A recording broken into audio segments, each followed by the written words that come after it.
मैं राजस्थान से BLS आया हूँ अभी, और रॉबिन भैया ने मेरा वीज़ा अप्लाई किया था स्पेन से।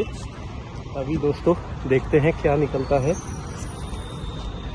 अभी देखिए passport,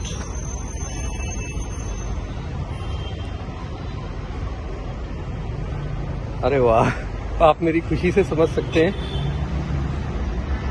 Spain 1 year validity, multiple entry, 90 days stay. वाह रॉबिन भैया, सैल्यूट है आपको। Hello friends, welcome back to the channel. मैं रोबिन दीवाना आपका स्वागत करता हूं भाई। इस वीडियो में हम बात कर रहे हैं अप्रूव्ड स्पेन के टूरिस्ट वीज़ा के बारे में। वीडियो आपने देख ही लिया भाई, पता चल ही गया होगा आपको कि वीज़ा अप्रूव हुआ है रिसेंटली, और मैंने स्टोरी डाली थी इंस्टाग्राम पे, तो बहुत सारे लोगों के कमेंट आए उसके बाद। तो स्पेन के टूरिस्ट वीज़ा के बारे में हम बात करें इस वीडियो में पूरी, क्या डॉक्यूमेंट्स हैं, क्या प्रोसेस है अगेन, और अभी के टाइम में लेटेस्ट ट्रेंड क्या है। उसके बाद आप लोगों को, अगर आप अप्लाई करना चाहते हो तो कैसे आपको अप्लाई करना है वो चीज़ आपको पता चल जाएगी। आप लोगों के सवालों के जवाब इस वीडियो में आपको मिल जाएंगे। स्पेन का अभी के टाइम में ट्रेंड के हिसाब से क्या आपको अप्लाई करना चाहिए कि नहीं करना चाहिए। सेकंड चीज़, जो सबसे मेन चीज़ है कि बहुत सारे लोग क्या सोचते हैं कि यार हमें ना ज़्यादा टाइम के लिए वीज़ा मिल जाए, ऐसा कुछ हो जाए, फिर ऐसा कोई ट्रिक या फिर ऐसा कुछ लगाओ कि ज़्यादा टाइम के लिए मिल जाए। और इनको, जिनका वीज़ा अप्रूव हुआ है, इनको मिला है 1 साल का, वो भी मल्टीपल एंट्री। आपने देख लिया है, तो मैं थोड़ा सा आपको दिखा भी देता हूँ भाई कि इनको जो वीज़ा अप्रूव हुआ है वो हुआ है इनका 1 साल का सीधा मल्टीपल एंट्री वीज़ा, आप देख सकते हो। और जो मैक्सिमम स्टे है वो 90 डेज़ का स्टे इनको दिया गया है। ठीक है, तो ये इनका वीज़ा था भाई। और मैं आपको थोड़ा सा इसमें दिखा देता हूँ। ये स्पेन का ये टूरिस्ट वीज़ा है, और 2 फैब यानी कि 10 फैब से लेकर इनका जो वीज़ा है वो भाई 2026 यानी कि 9 फैब 2026 तक ये वीज़ा अप्रूव हुआ है। मल्टीपल एंट्री आप देख सकते हो भाई, ये आप देख सकते हो मल्टीपल एंट्री वीज़ा है। ये आप देखो मल्टीपल एंट्री वीज़ा है इनका। तो भाई देखो, वीज़ा अप्रूव होने के कई सारे फैक्टर होते हैं। अब बहुत सारे बंदे ये जरूर पूछेंगे कि इनकी प्रोफाइल क्या थी। बहुत सारे लोग ये सवाल करते हैं मोस्टली कि इनकी क्या प्रोफाइल थी। तो भाई इनकी मैं आपको अभी बता रहा हूँ कि कवर लेटर में जो एग्जैक्ट अमाउंट था वो 6,76,672, ये इनका एग्जैक्ट अमाउंट था। अब इसका मतलब ये मत आप समझना कि भाई इन्होंने लेटेस्ट डलवा दिया और इनका वीज़ा आ गया।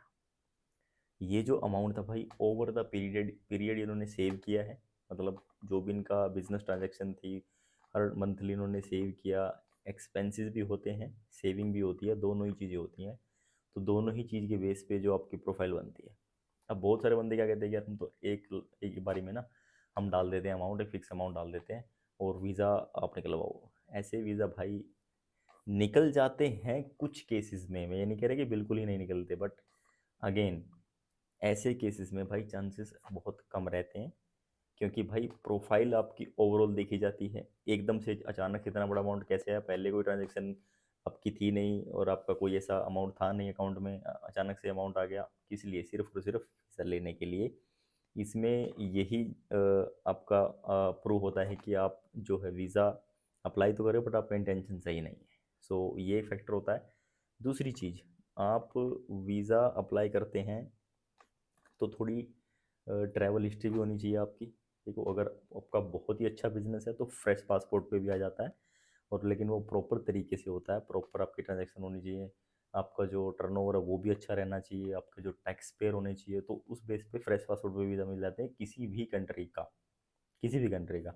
लेकिन अगर आपको नॉर्मली वे में वीज़ा लेना है, कोई ज़्यादा बड़ा अमाउंट अकाउंट में नहीं है, इतना तो लोन नॉर्मल रखते ही हैं लोग भाई, जो वीज़ा लगवाते हैं, तो इतना बैलेंस तो मिनिमम रहता ही है। तो ये बैलेंस आप मेंटेन करो। इसका मतलब ये नहीं है कि देखो 6 साढ़े 6 लाख आप अकाउंट में डालो और आपको वीज़ा मिल जाएगा, या फिर 5.5 में नहीं मिलेगा।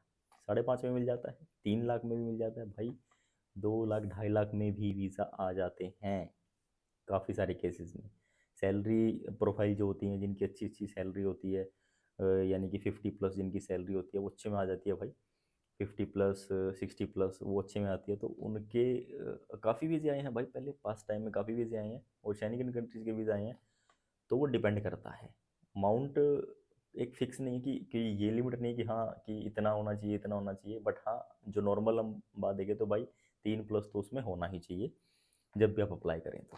तो बैंक बैलेंस ये इनका बिज़नेस रजिस्ट्रेशन था, इनका एमएसएमई उद्यम रजिस्ट्रेशन वो लगाया था, और इसके अलावा 2 साल की आईटीआर, और बैंक स्टेटमेंट होती है 3 मंथ्स की विद बैंक स्टैम्प और साइन। देखो, जो शैनिगन का क्राइटेरिया है वो बिल्कुल अलग है। वो आपसे कहता है कि भाई अपनी स्टेटमेंट निकालो, वो आप बैंक से स्टैम्प और साइन कराओ। तो उसमें वो, इसका मतलब ये नहीं कि वो कॉल करके वेरीफाई नहीं करते। देखो, एम्बेसी के आपके पास आपकी हर एक डिटेल रहती है, पैन कार्ड नंबर से वो आपकी सारी डिटेल निकाल लेते हैं, और उनके पास एक्सेस रहता है आपकी बैंक की अथॉरिटी से बात करने का भी। वो आपको कई बार पता भी नहीं चलेगा, और उनकी बात हो जाती है, और वो वेरीफाई कर लेते हैं। तो जो फेक डॉक्यूमेंट है, फेक चीज़ों पे भाई वीज़ा अगर 100 में से 1-2 निकल भी गया तो कोई वो बात नहीं है, बट मोस्टली केसेस में नहीं निकलता। आप भी इस चीज़ से अलर्ट रहो कि भाई वो थोड़ा सा प्रॉब्लमेटिक है, वो आपके लिए सही नहीं। तो अपने जेन्युइन डॉक्यूमेंट पे, अपने जेन्युइन डॉक्यूमेंट पे काम करो, प्रोफाइल पे काम करो, तभी वीज़ा मिलेगा भाई। 1-2 कंट्री की आपकी ट्रैवल हिस्ट्री, जैसे इन्होंने एशिया में कुछ कंट्री ट्रैवल कर रखी थी, मैं आपको बता भी देता हूँ। इन्होंने जो मोस्टली कंट्री जो इन्होंने ट्रैवल करी थी, जैसे कंबोडिया, वियतनाम, इंडोनेशिया, थाईलैंड वगैरह, तो यही कंट्रीज़ इन्होंने ट्रैवल करी थी, ये ट्रैवल हिस्ट्री थी इनकी। और अगर मैं बात करूँ कि भाई अगर नॉर्मल कोई लोग हैं, अगर वो कोई शेंगेन वीज़ा अप्लाई करना चाहते हैं, तो क्या क्या डॉक्यूमेंट्स आपके पास होने चाहिए बेसिकली। सबसे पहले तो देखो, आपका एक बिजनेस या फिर सैलरी, ये दो चीज़, दो कैटेगरी होती हैं। अगर आप बिजनेस करते हैं तो भाई बिजनेस में एमएसएमई रजिस्ट्रेशन होता है, वो आप 110% कंसीडर किया जाता है किसी भी वीज़ा एप्लीकेशन डालने के लिए। तो उसको आप शो कर सकते हो। अगर आपके पास जीएसटी नहीं है, कोई प्रॉब्लम नहीं है, और कोई लाइसेंस नहीं है तो भी कोई प्रॉब्लम नहीं है। एमएसएमई एक वैलिड लाइसेंस है, बिजनेस लाइसेंस, जिसके बेस पे आप वीज़ा अप्लाई कर सकते हो। ठीक है, अगर वो नहीं है तो आप बनवा लो। और भाई अगर आपका फ्रेश पासपोर्ट है, बैलेंस उतना ज़्यादा आप नहीं कर सकते, तो आप थोड़ा ट्रैवल हिस्ट्री पे ध्यान दो, ट्रैवल हिस्ट्री बनाओ, ट्रैवल हिस्ट्री बनाने के बाद फिर आप अप्लाई करो।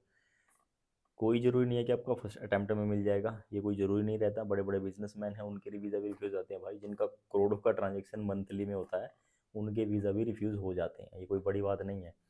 अगेन, जब भी आप वीज़ा अप्लाई करो तो कुछ चीज़ों का ध्यान रखा करो कि भाई, जैसे फाइल रेडी करते हैं उसमें बहुत सारी चीज़ें होती हैं, जो आपके कवर लेटर है, आइटनरी है, होटल बुकिंग्स हैं, फ़्लाइट्स हैं, वो सारी चीज़ें आपकी एकदम सीक्वेंस में, प्लस उनमें कोई गलती नहीं होनी चाहिए। सबसे पहली चीज़, गलती इन द सेंस काफ़ी वे में होता है, आपका प्लान, आपका डेट्स, आपकी फ़्लाइट, आपका होटल बुकिंग्स, ये सारी चीज़ें आपस में मर्ज कर रही है कि नहीं कर रही, मैच कर रही है कि नहीं कर रही, वो सारी चीज़ें भी बहुत बड़ा फैक्टर रहता है वीज़ा आपको इशू कराने में। तो ये कई सारी चीज़ें हैं जो मेरे हिसाब से बारीकी चीज़ें हैं, जो मोस्टली लोग गलती कर देते हैं। वीज़ा मिलना, मिल ही रहे हैं। देखो, आप लोग देख ही रहे हो ट्रेंड क्या है अभी। देखो स्पेन का भाई ट्रेंड जो है, अभी मैं आपको बोलूँगी 75% 80% के आसपास ट्रेंड है। लेकिन इवन 20% रिफ्यूज़ल भी है भाई, रिफ्यूज़ल के चांसेस भी हैं। हर एक बंदे का कोई 100% रिजल्ट नहीं रहता है, यह बात आप ध्यान रखो। जो भी रिजल्ट आते हैं, जो भी वीडियोज़ आप लोगों के सामने आती हैं, उसका आपको बिहाइंड द सीन मतलब क्या है उसका, तो वो आपको पता नहीं रहता। यानी कि वीज़ा आपको दिख रहे हैं, वीज़ा आ रहे हैं बहुत सारे, मेरे पास क्या करते हैं एक बंदे, सर नीदरलैंड का आप डाल देंगे, मेरा रिफ्यूज़ल आया। हम मोस्टली केस में अभी भाई कॉल आ रही है कि नीदरलैंड के रिफ्यूज़ल आ रहे हैं हमारे। तो भाई नीदरलैंड डाल क्यों रहे हो आप, ये थोड़ा सा आपने देखा, कुछ कुछ स्टडी किया। सिर्फ वीडियोज़ में आपके सामने वीज़ा आ गया, इसका मतलब ये नहीं है कि भाई वो वीज़ा किस बेस पे आया है, क्या उसका फैक्टर है, क्या उसका रीज़न है। क्या पता वो किसी की अच्छी ट्रैवल हिस्ट्री थी, उसका वीज़ा हो। क्या पता किसी अच्छे बिजनेसमैन का वो वीज़ा हो। वो आपको ये नहीं पता कि उस बंदे की ट्रैवल हिस्ट्री क्या थी, उसके फाइनेंस क्या थे, उसकी आईटीआर क्या थी, टैक्सेबल थी कि नॉन टैक्सेबल थी, या फिर जिस बंदे का वीज़ा आया वो सैलरी पे था, तो सैलरी कितनी थी। कई तो सैलरी प्रोफाइल ऐसी होती है कि जिनका जो भाई कम से कम साल का 1-1 लाख रुपए टैक्स पे करते हैं, तो उनकी ऐसी प्रोफाइल पे वीज़ा क्यों नहीं मिलेगा, हंस के वीज़ा मिलता है। और बहुत सारे बिजनेस ऐसे होते हैं भाई, जो जिन्होंने लाख लाख रुपए या 50,000 रुपए ऐसे ही टैक्स भर देते हैं हर हर साल का, तो उनका वीज़ा क्यों नहीं आएगा, बिल्कुल आएगा भाई, उनके चांस ज़्यादा रहते हैं। 100% नहीं होता, बट स्टिल उनके चांस ज़्यादा रहते हैं। एक आध केस में रिफ्यूज़ भी हो जाता है। रिफ्यूज़ल का मतलब ये नहीं है कि आपको कभी वीज़ा ही नहीं मिलेगा।